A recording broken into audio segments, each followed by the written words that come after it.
This piece of equipment is for performing incremental hole drilling measurements, which is a method for measuring the residual stress profile near the surface of a sample or a component. This is the sample that we're measuring, this roughly triangular sample which has been mounted on the top of this base plate.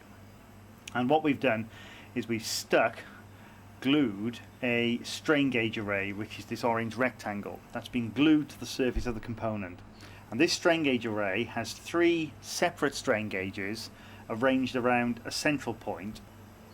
And what we're going to do is, using this drill, we're going to drill down through the center of the strain gauge array and then down into the sample, and we'll record the readings from each of the strain gauges as we drill down. At each successive increment we'll record the strains, and we will use those values to back calculate the residual stress that was in the sample before we started.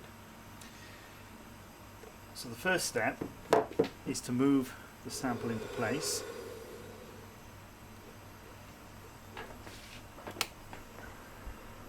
Have some illumination, and then I'm just going to use this eyepiece to center the sample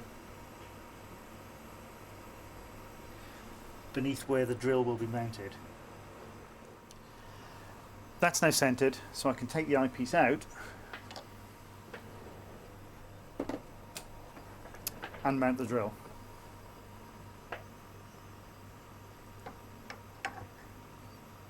What we're doing now is we're just going to lower the drill down until it touches the surface.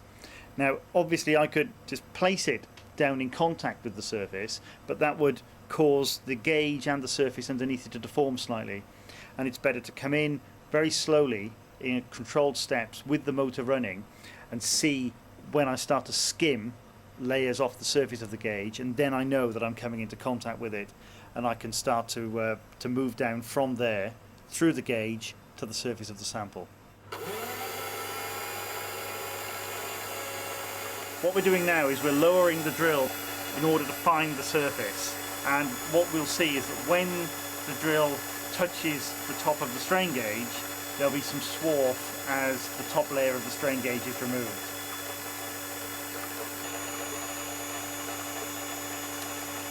And that's it. We've now made contact with the top of the strain gauge. I know that this gauge is around 50 microns thick, so I can now step down in 4 increments of 10 and know that I will still be above the sample surface.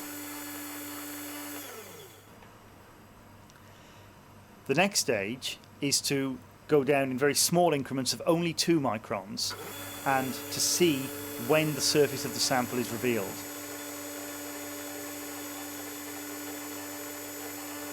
So when we finally go through the bottom of the gauge,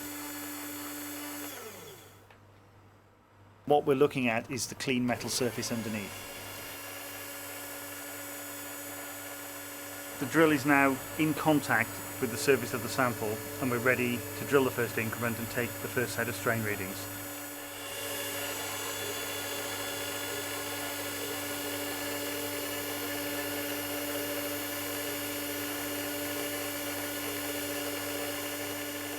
One of the things that you see is that the drill actually has a milling action. It doesn't just drill down, it mills out the hole, and that means that we get a much more accurate hole when we're doing this process.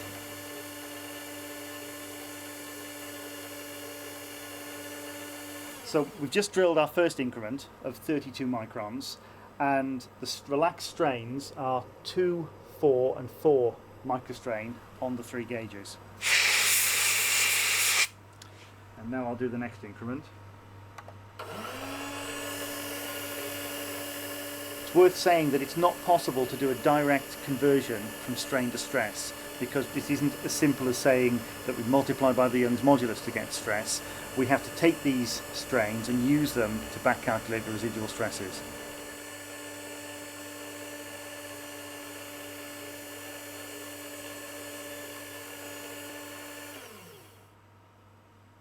That's the second increment completed, so we're now at a depth of 64 microns, and the strains are 4, 5 and 11 microstrain on the 3 gauges.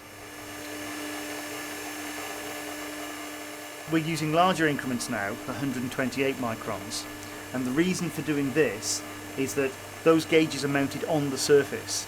As we go deeper, the sensitivity of those gauges to the relaxed strains becomes less.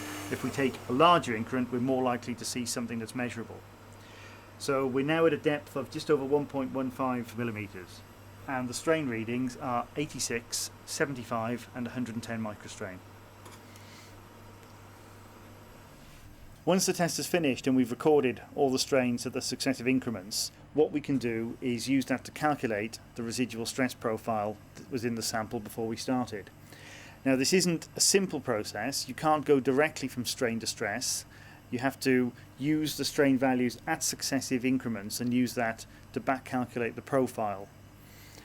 We take the values that we measured and input them into this spreadsheet. So these are the values from the 3 different gauges at the depth that we measured. Firstly, what we get are some smoothed values of strain, because there will be some scatter from point to point in the experimental measurements. We also give the spreadsheet information about the elastic properties of the material, the Young's modulus and the Poisson's ratio, and also we've measured the final diameter of the hole. This is the actual strain profile with depth plus the smoothed values, and then calculations are performed in the spreadsheet. There's underlying programming built into this spreadsheet which allows us to calculate the residual stress profile that you see here. This magnesium sample had been given a surface treatment called shot peening, which introduces a compressive residual stress profile near the surface, and indeed that is what we've measured. What we see is a variation of stress near the surface which is compressive, and we can see the peak compressive stress. It's just over 100 megapascals up to a depth of just over 200 microns.